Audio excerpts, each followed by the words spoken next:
The following podcast has been paid for by Perched on the Top Rope.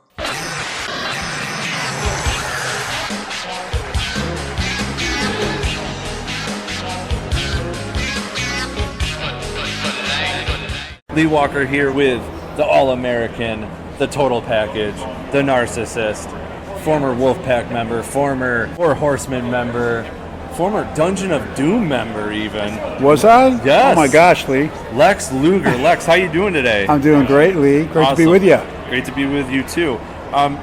You were part of Jim Crockett's promotion. You were also part of World Championship Wrestling, two-time heavyweight champion, two-time TV champion, five-time United States champion, three-time tag team champion. You were the winner of the Jim Crockett Senior Memorial Cup with Sting. You were the fourth ever WCW Triple Crown ever. With such a list of accomplishments, did you ever feel discouraged that WWF never put a title on you? Not at all. I mean, I look back at my span of my 15-year career with great memories and worked with probably almost literally virtually every top performer of my era. So definitely don't look at what I didn't accomplish. I look at all things. You just listed a bunch of stuff. So I'm thrilled and honored that I was able to have that kind of career for 15 years, looking back now. Awesome. Yeah.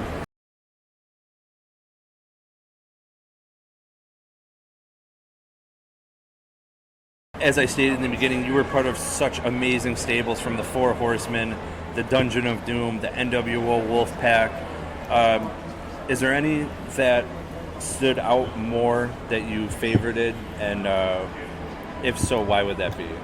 They were all fun, and I would say I have a special place in my heart for the Four Horsemen because I had just kind of gotten into wrestling for a year. Mm-hmm. That was my first huge opportunity. And you talk about opportunities, right? Yeah. With Ric Flair and Tully Blanchard and Arn Anderson and J.J. Dillon. I mean, that was just an incredible experience. So that definitely stands out to me, along with probably, I would say, of the ones you mentioned, the NWO Wolfpack, because that's a time on the Monday Night Wars where I think we were, the business, both with WWE and us, was at its peak. Yep. The Monday Night Wars. So that was a really fun time. I have great memories of that as well. Awesome.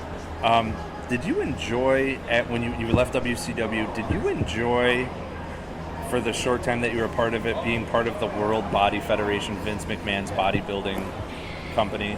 Oh, I loved it. I love working out. So that was like, yeah. I was like, you're going to pay me to work out? Yeah. So I was like, wow. Yeah. I'm all over that. So yeah. So I'm fortunate I had that motorcycle wreck right before the contest. I was probably, no one ever saw me, but I was actually then in the best shape of my entire life. Oh, wow. Yeah. That's I wish I could have shown it off. But I had 2 weeks before I had the motorcycle wreck. Yeah. So yeah, but that was, I love doing that. Are you kidding me? Pay me. Wait a second.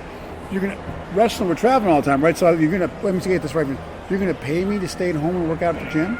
Yeah. Yeah, I go, I'm in. That is awesome. Yeah.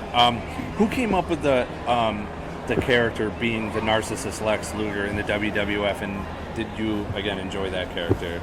I did. Vince McMahon came up with that, along with whoever else he did back then with the creative. Mm-hmm. But they really liked that. They told me back then it fit me on my real life character naturally. Yeah. So I was like, is that a compliment? But all that to say, I really had fun with that, and I actually was kind of wish I'd been able to, and they would have helped develop that a little bit longer, because that's how much I really enjoyed doing that. Yeah. It's fun being a heel, you know. Yeah. It's much easier to get people to not like you than it is to get people to like you, you know. Yeah. So after Hogan left the WWF, the company basically kind of repackaged you with the nickname Made in America, Made in the USA, and the All-American. WWF gave you that big American style, kind of like what Hulk Hogan had, just in a different limelight. They put you in the main event scene. July 4th, you slammed Yokozuna on the SS Intrepid there. Many wrestlers and other professional athletes could not do it.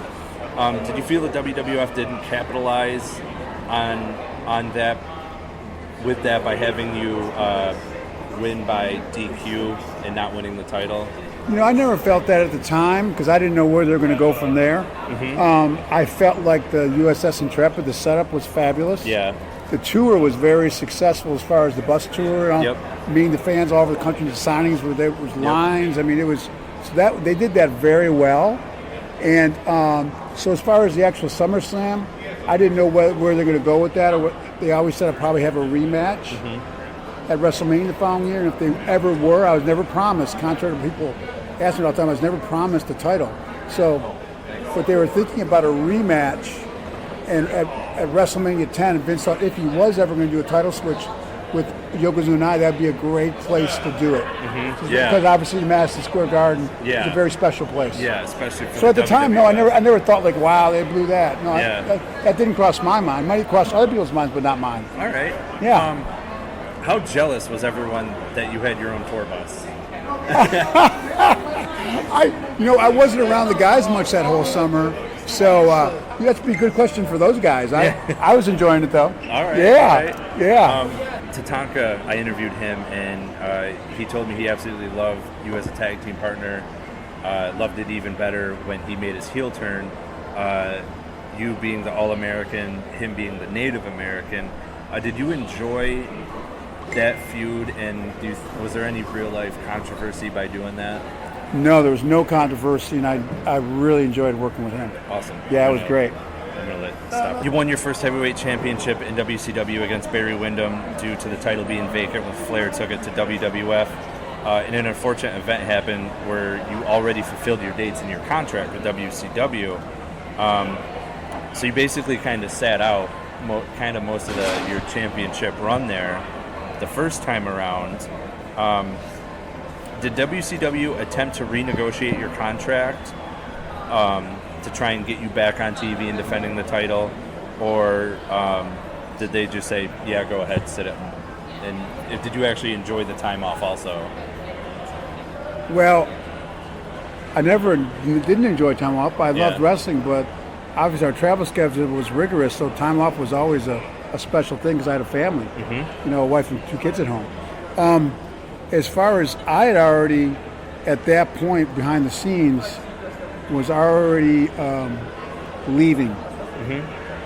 Like shortly after the title reign, I had negotiated that I was going to leave WCW, so they signed me for a Japan show, and the rematch was the match was Sting, and they paid me very well for that.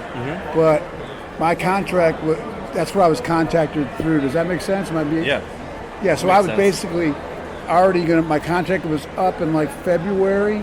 So I went to a Japan show in January. I have a big show there in Tokyo Dome. Then I came back and Sting won the title in a match we had in Milwaukee. I remember that because my contract was already up, so they paid me for those 2 shows, the one in Japan, the one with Sting in Milwaukee. On top of what my contract had stipulated. All right. So August 4th, 1997 on Nitro, you defeated Hogan for your second title run. Unfortunately, it was a short run. 5 days later, you lost it back. He won it back at Road Wild. Your victory actually marked the first time WCW won the title from the NWO. How did you feel that WCW had you be the one to show that there was actually weakness in the NWO and that they can be defeated? I was shocked. I guess the masterminds of everything felt the fans needed something, and so they had already stipulated that they felt the fans needed something because they let us lane week after week after week, which worked tremendously. However, they wanted to give the fans what they give them a bone, and to be able to bridge the gap between then and when Sting was going to come back. So that was a huge honor. I was handpicked to do that, and I really was honored to do that. Okay, I got 2 more questions. I'm going to make this real quick. You joined the NWO Wolfpack. You also convinced Sting to join the NWO at that time. You were part of the most popular faction at the time.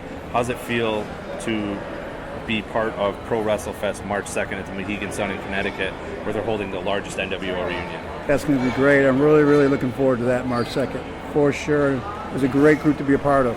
Awesome. Last question. 1987 in Florida, you faced Bruiser Brody in the cage match. He stopped selling for you. You eventually walked out of the match. I ran out of the match. Was there ever any indication why he stopped selling and your growing frustration that caused you to leave? Was there ever an answer why? It wasn't frustration; it was fear. Oh, all right. I was scared to death. And Fonzie was the referee, and so he said, "Let's just DQ it, hit him, and I'll try to stop you." And DQ it. I jumped over the top of the cage to get out of there. But I actually, behind the scenes, I was scared. But I said, "Man, Matsuda, who broke me in, always trained me. Said always have respect." So I walked over to say, "If I'm new," I said, "Why? What happened?" He goes, and Frank Brody, he was as nice as could be, and said, "Look, man, I'm a heel going babyface in Dallas. You're a babyface going heel with the Crockett's. It's already been on TV. He goes, just wasn't working. It's been a long day. We did TV in Tampa." And he was just like, "No big deal." Awesome. Yeah. Lex, I'd like to thank you taking the time out of your day to talk to me. I appreciate it. Appreciate you. Thank you. You're welcome.